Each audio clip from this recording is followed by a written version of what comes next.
जय श्री कृष्ण। माया करिश्मा पेसवाणी है मुझे चैनल के यानी कृष्ण कृपा केवलम में तव्हां सभिनी जो स्वागत है। अॼु मां ठाहिण वञा थी सिंधियुनि जी हिकु फेमस भाॼी जो घर में ख़ासि करे वॾनि खे तमामु वणंदी आहे। हुनजो नालो आहे बेसणी भाॼी। त अचो ठाहियूं था बेसणी भाॼी। हुन लाइ सभिनीनि खां पहिरियों पाण बेसण जी टिकी तयारु करे वठूं था, पोइ भाॼी ठाहींदासीं अॻियां। त ॾिसो बेसण जी टिकी लाइ पाण खे छा खपे। सभिनीनि खां पहिरियों मां हिते हिकु इहा कटोरी बेसण खयो आहे ऐं बेसण में पाण विझंदासीं हिकु नंढी ॻंढ बसर जी ऐं हिकु साओ मिर्च सन्नो कटियल ऐं थोरो साओ धाणा। ऐं हिन खां पोइ जो हिन में मसाला पवंदा, ही अधु स्पून नंढो स्पून है, हिन जो भी मां अधु सभु खयो आहे। अधु स्पून जीरो, अधु स्पून ॾारू खट्टा, अधु स्पून सॼा धाणा। सॼा धाणा तव्हांखे न वणनि त तव्हां न बि विझो, तव्हांजी इच्छा जे मथां आहे। ऐं थोरो हैड जंहिंसां टिकियुनि जो रंग सुंदर लॻंदो ॾिसण में, ॻाढ़ो मिर्च ऐं लूणु। खसखस असां पोइ विझंदासीं टिकियुनि खे तयारु थियण खां पोइ। ऐं हाणे हिन में असां विझंदासीं तेल। पाणी हिन में तमामु घटि नाले जो ई पवंदो। पहिरियों असां हिन में 4 नंढा स्पून तेल जा विधा ऐं मां हाणे हिन खे ॻोहे वठां थी अटे खे। ॾिसो तेल खे मां बराबरि हिन अटे में मिलाए रखियो आहे। तेल बराबरि थी आहे। बसि पाणी जो हिन में थोरो थोरो छंडो छंडो करे विझो, वधीक त नरम थी वेंदियूं टिकियूं। थोरो थोरो विझी हिन खे असां ॻोहे वठंदासीं ऐं टिकी ठाहींदासीं। ॾिसो हीउ पंहिंजो अटो तयारु थी वियो आहे टिकियुनि जो। ऐं हाणे हथ में थोरो तेल लॻाए टिकी जे माप जी तव्हांखे खपनि, वधीक थुल्हियूं न हुजनि न वधीक सन्हियूं हुजनि। ॾिसो हीअ टिकी ठही वई आहे। हिन खे मां खसखस में डिप थी करा ऐं ईअं रखां थी। चाहियो त तव्हां खसखस हुन जे अंदरि बि विझी सघो था। हाणे मां हीअ सभु टिकियूं ठाहे छॾंदसि। ॾिसो हाणे पंहिंजी बेसण जी टिकियूं तयारु आहिनि। हिकु नंढी कटोरी मां हीअ ॾिसो 6 टिकी ठहियूं आहिनि। हाणे मां हिननि जी भाॼी ठाहींदमि। पाण भाॼी बि हिननि जी 2 तरीक़े सां ठाहींदा आहियूं। केरु हिननि खे बॉइल करे ठाहींदो आहे, केरु तरे करे ठाहींदो आहे, पर मां हिन खे डायरेक्ट कच्ची टिकी में ही ठाहींदसि। त हलो तयारु आहिनि। हाणे भाॼी ठाहियूं था। हिते मां 2 ॻंढियूं बसर जूं, हिकु मिर्च, थोरो अदरक कटे रखियो आहे ऐं 2 टमाटा सन्ना कटे रखिया आहिनि भाॼी लाइ। बसि पाण खे इहो ई खपे बेसणी भाॼी लाइ। त हलो हाणे किचन में। हिते मां 4 स्पून तेल विझी रखियो आहे पैन में। ऐं सभिनी खां पहिरियों पाण विझंदासीं जीरो बेसणी भाॼी में। त जीरो मां विधो आहे। जीरे खां पोइ पाण विझंदासीं मिर्च जो पाण सन्ना कटे रखिया आहिनि।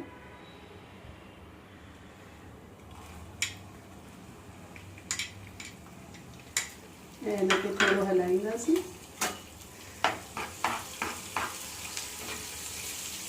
ऐं हाणे हिन में जो पाण बसर कटे रखियो आहे, इहो ध्यानु ॾिजो कि हीउ बसर तव्हां चॉप न कजो, न ही मिक्सीअ में कजो, हथ सां ई कटिजो। छाकाणि त चॉपर में कटियल बसर पाणी पाणी थी वेंदो आहे त भाॼी जो टेस्ट हली वेंदो आहे।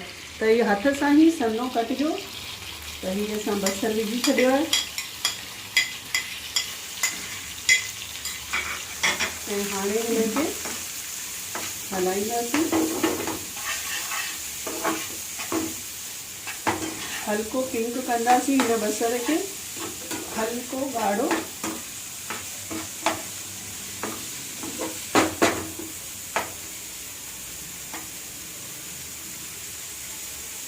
जीअं पाण ॿी भाॼियुनि लाइ कंदा आहियूं बसर खे।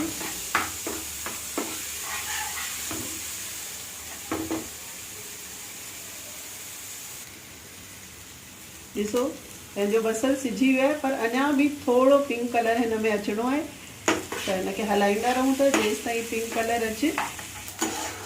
ॾिसो पंहिंजो बसर लॻभॻि तयारु है। हाणे हिन में पाण जो कटे रखिया आहिनि टमाटा उहे विझी था छॾूं।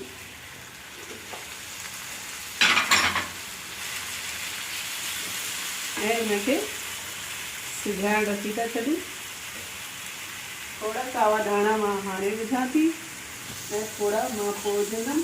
त हाणे हिनखे मां ढके करे सिझायां थी। 5 मिंट लाइ मां हिनखे सिम ते सिझाईंदसि।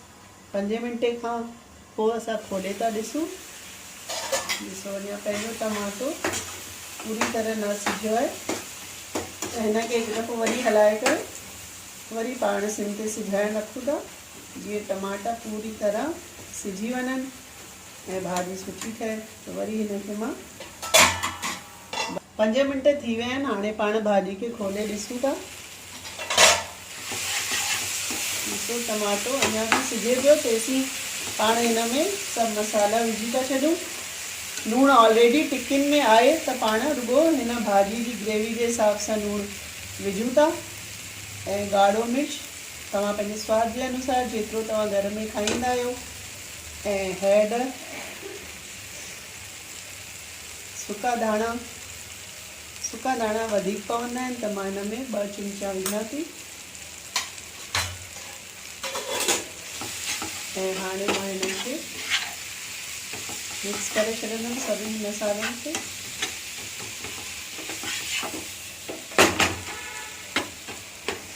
ऐं हाणे मां थोरो गैस खे हाई कंदसि।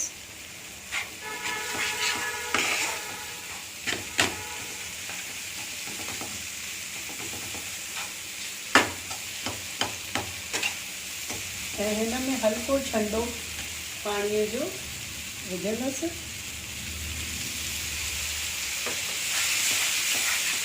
पाणी हिन में थोरो थोरो करे ई विझंदासीं।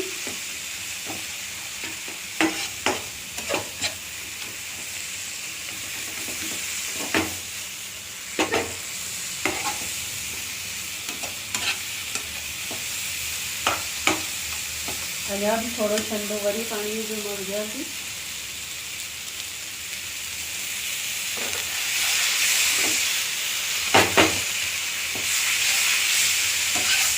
छोला टिक्की पाउण खां पोइ पानी न विझिबो त जेतिरी पाण खे ग्रेवी जीअं खपे घाटी त हुन हिसाब सां पहिरियों ग्रेवी तैयार था कयूं। पोइ टिक्की विझी करे हिनखे वरी सिम ते 10-15 मिंट ठाहींदासीं।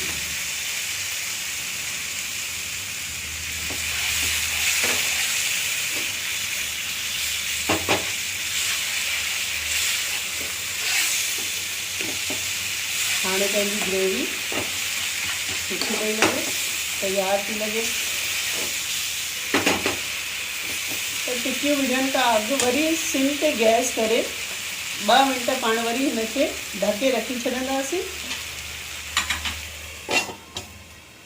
हाणे 2 मिंटे खां पोइ ढक खोले ॾिसंदासीं। सावा धाणा थोड़ा जो पिया आहिनि मां विझी थी छॾां, बाक़ी मां थोड़ा मथां गार्निशिंग लाइ रखंदसि। ऐं पाण जी ग्रेवी बिल्कुल तैयार है। हाणे मां ॾिसो हिन में टिक्कियूं विझां थी। त ही पंहिंजी टिक्कियूं मां ॾिसो हिनखे तरियो कोन्हे, न ही बॉइल कयो आहे, डायरेक्ट कचो ही मां रखियो आहे। ऐं हिन जे मथां ग्रेवी रखी ढके मां 10 मिंट रखंदमि। ऐं विच विच में ॾिसंदमि भी भाॼी जी निगाह भी कंदमि। हूअं त तर न लॻंदो, पर वरी भी थोड़ी थोड़ी देर में चेक कंदासीं। इन टिक्किन के ढके छॾिजे तो ग्रेवी जो पूरो फ्लेवर टिक्किन में अची वेंदो।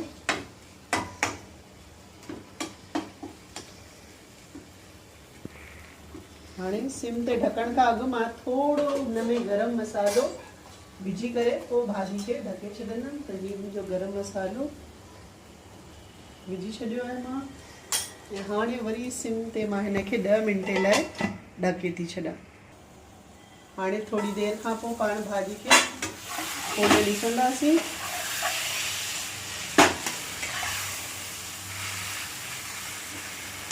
ऐं थोड़ो हिन में मूंखे पाणी घटि थो लॻे त मां पाणी थोड़ो विझी छॾंदसि।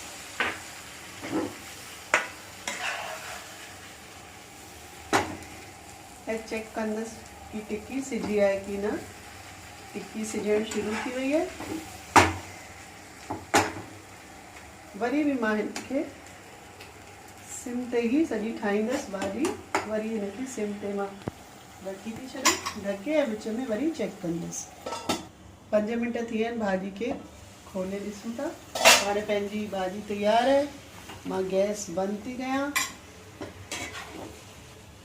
ऐं 2 मिंट वरी हिनखे, गैस बंदि आहे पर वरी बि मां हिनखे सिझण लाइ रखी थी छॾां।